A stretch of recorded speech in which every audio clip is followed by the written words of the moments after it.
우리 다 함께 사도신경으로 우리의 신앙을 고백드리시면서 2월 5일 목요일 아침 예배를 우리 하나님 앞에 올려드립니다. 나는 전능하신 아버지 하나님 천지의 창조주를 믿습니다. 나는 그의 유일하신 아들 우리 주 예수 그리스도를 믿습니다. 그는 성령으로 잉태되어 동정녀 마리아에게서 나시고 본디오 빌라도에게 고난을 받아 십자가에 못 박혀 죽으시고 장사된 지 사흘 만에 죽은 자 가운데서 다시 살아나셨으며 하늘에 오르시어 전능하신 아버지 하나님 우편에 앉아 계시다가 거기로부터 살아있는 자와 죽은 자를 심판하러 오십니다. 나는 성령을 믿으며 거룩한 공교회와 성도의 교제와 죄를 용서받는 것과 몸의 부활과 영생을 믿습니다. 아멘. 우리 찬송가 438장 함께 찬양드리겠습니다.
오늘 함께 보실 하나님의 말씀은 요한 1서 5장 13절로 21절 말씀입니다.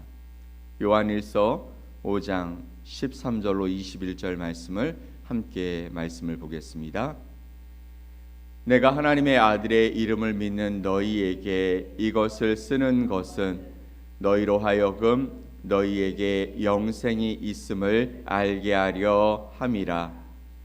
그를 향하여 우리가 가진 바 담대함이 이것이니 그의 뜻대로 무엇을 구하면 들으심이라. 우리가 무엇이든지 구하는 바를 들으시는 줄을 안즉 우리가 그에게 구한 그것을 얻은 줄을 또한 아느니라. 누구든지 형제가 사망에 이르지 아니하는 죄 범하는 것을 보거든 구하라.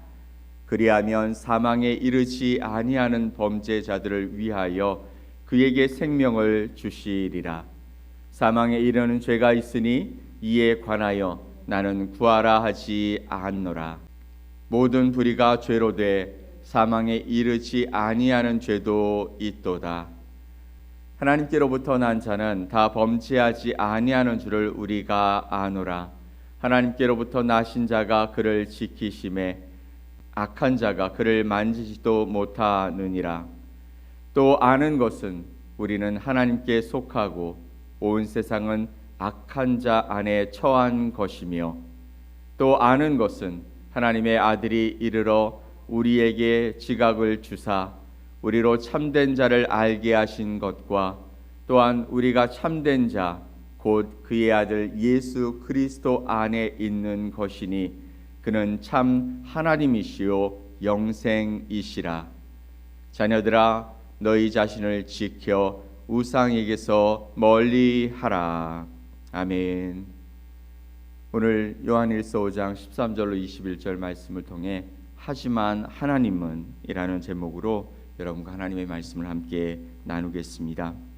사랑하는 성도 여러분, 왜 우리는 때로 우리의 인생이 환난과 고난을 향한 일방통행처럼 느껴지고 있을까요?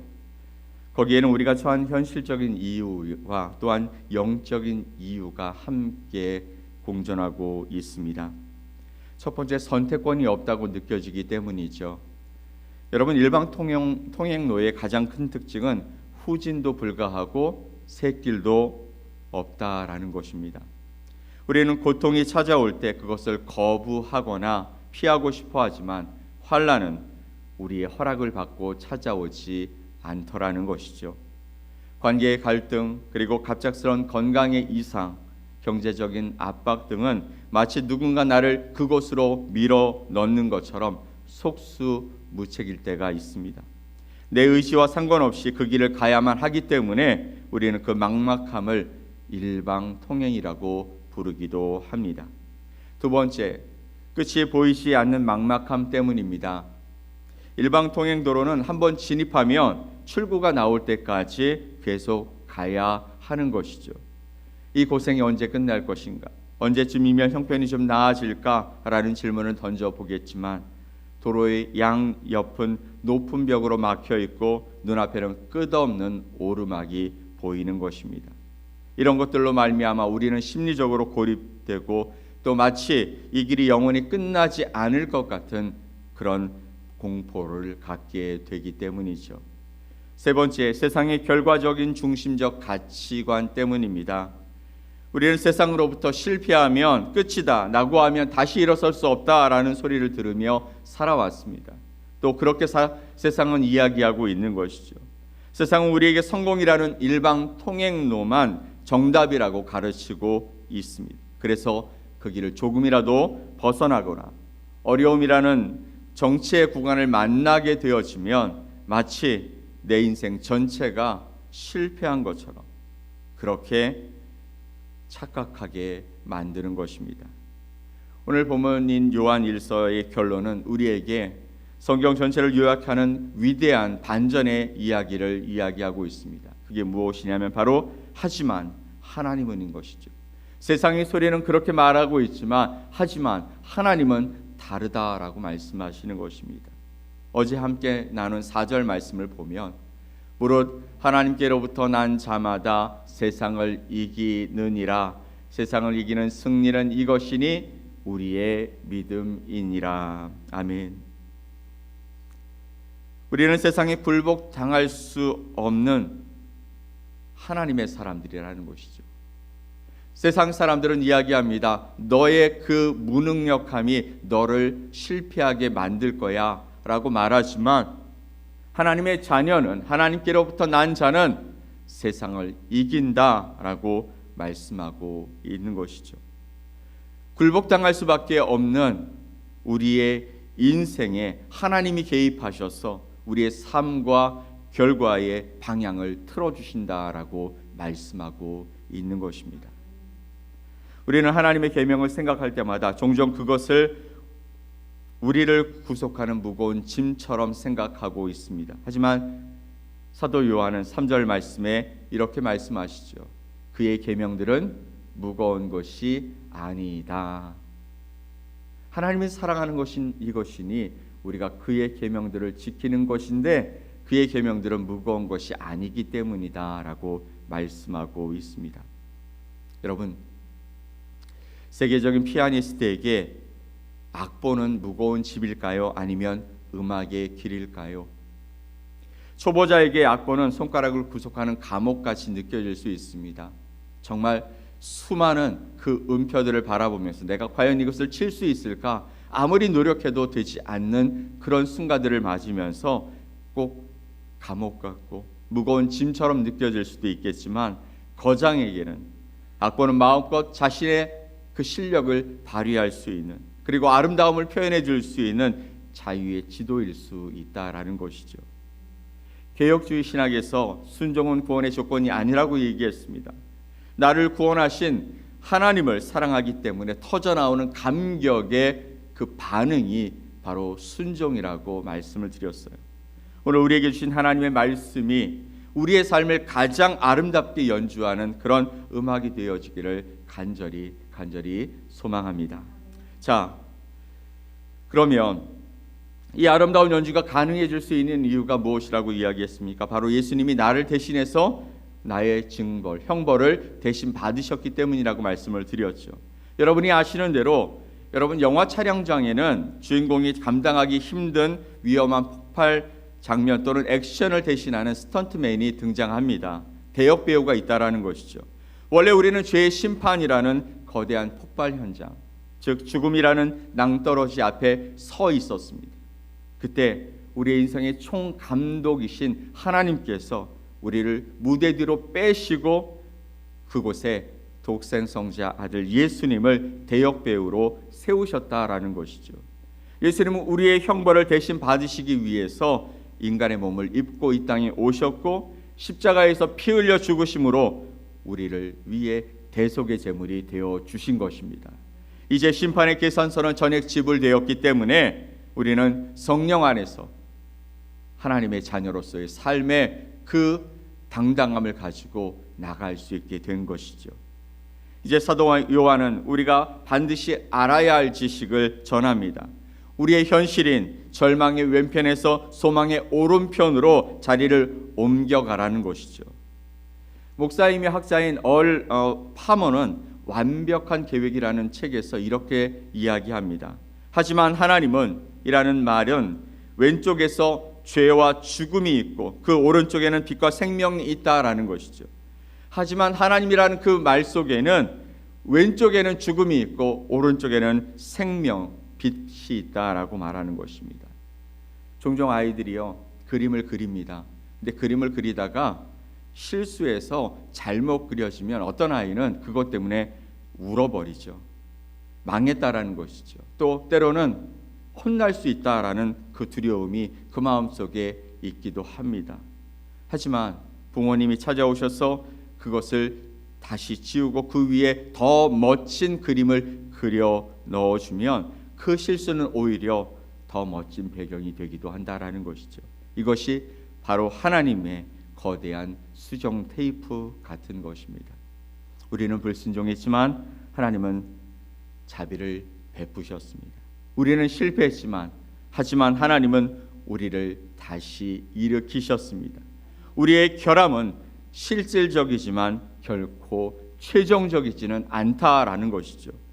이는 우리보다 크신 하나님이 아직 그분의 일을 마무리하지 않으셨기 때문이라는 것입니다.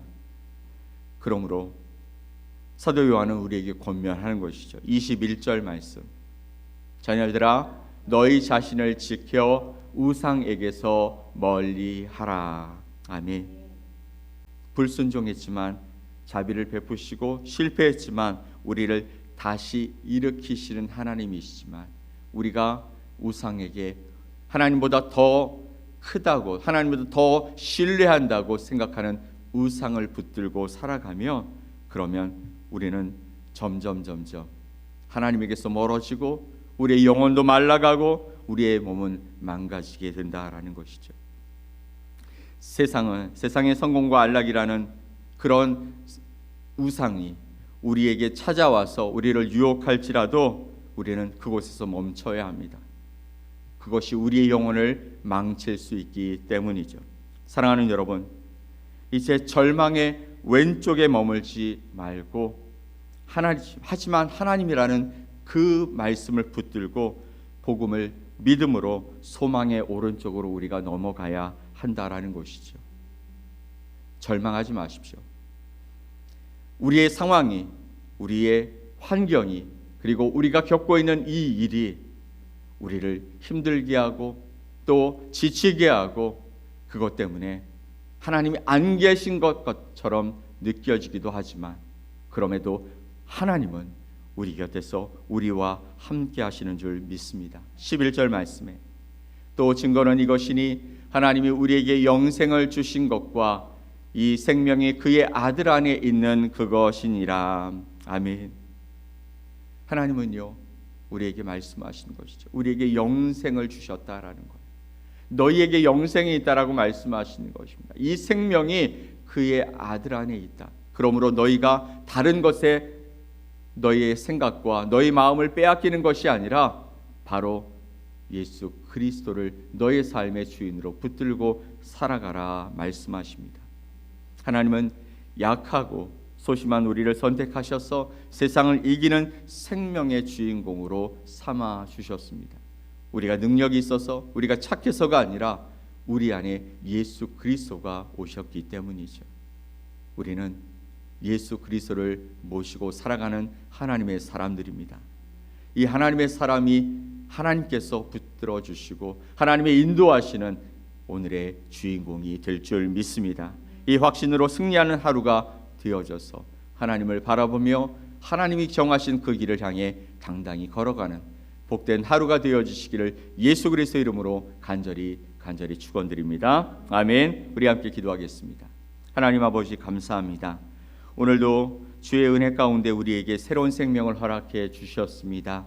오늘 이 생명을 받은 우리가 하나님 안에서 다시 한번 생각하게 하시고 다시 한번 결정하게 하시고 다시 한번 우리의 주변을 돌아보며 하나님이 주신 사명을 발견하는 복된 시간이 되게 하여 주시옵소서. 우리의 마음을 주님께 맡겨드립니다. 내 감정대로 살지 않고 내 안에 예수 그리스도가 오심으로 말미암아 나의 모든 것을 변화시키시는 하나님의 놀라운 사랑 안에 거하며 그 사랑으로 행하며 살아가는 하루가 되게 하여 주시옵소서. 오늘도 우리의 상황은 바뀌지 않을 것 같지만 그럼에도 불구하고 하나님은 우리 안에 함께 하신다라고 말씀하시는 그 약속의 말씀을 붙드는 복된 하루가 되게 하여 주시옵고, 아버지 하나님, 우리를 짓누르는 세상의 그 이야기가 우리에게 크게 들리지 않고 하나님의 말씀, 하나님의 음성이, 하나님께서 우리에게 주시는 그 길이 더 크게, 더 선명하게 보여지는 하루가 될 수 있도록 은혜를 더해 주시옵소서. 우리의 영혼을 흔드는 세상의 잘못된 유혹들이 아버지 하나님 우리를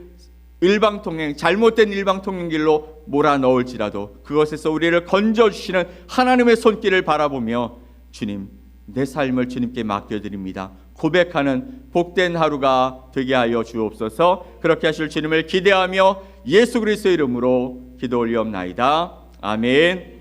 하늘에 계신 우리 아버지여, 이름이 거룩히 여김을 받으시오며 나라가 임하시오며 뜻이 하늘에서 이루어진 것 같이 땅에서도 이루어지이다. 오늘 우리에게 일용할 양식을 주시옵고 우리가 우리에게 죄 지은 자를 사하여 준 것 같이 우리 죄를 사하여 주시옵고 우리를 시험에 들게 하지 마시옵고 다만 악에서 구하시옵소서. 나라와 권세와 영광이 아버지께 영원히 있사옵나이다. 아멘.